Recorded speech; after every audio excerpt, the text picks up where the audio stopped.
এদিকে কিছুক্ষণ আগে সচিবালয়ে কথা বলেছেন স্বরাষ্ট্রমন্ত্রী ও ডিএমপি কমিশনার। সেখানে আছেন আমাদের সহকর্মী হাসিব বিল্লাহ। আমরা সরাসরি যুক্ত হচ্ছি তার সঙ্গে। হাসিব, সর্বশেষ কি তথ্য আছে আপনার কাছ থেকে এই স্বরাষ্ট্রমন্ত্রী এবং ডিএমপি কমিশনার যে কথা বলেছেন তার সর্বশেষ তথ্য আমাদেরকে জানাবেন।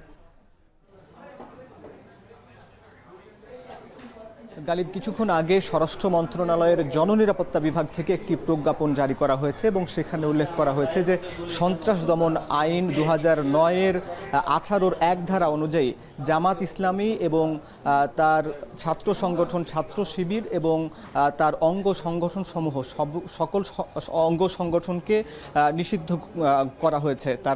তার সেই সংগঠনের সকল রাজনৈতিক কর্মকাণ্ড এখন থেকে নিষিদ্ধ।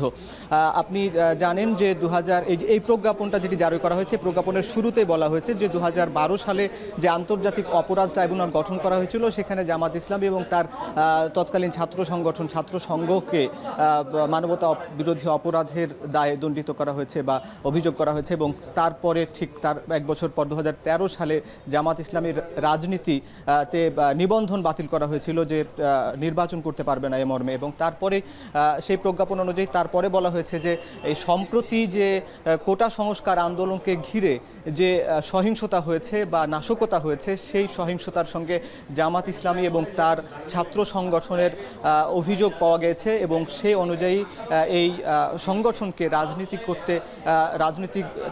রাজনীতি নিষিদ্ধ করা হয়েছে এমন একটি প্রজ্ঞাপন জারি করা হলো।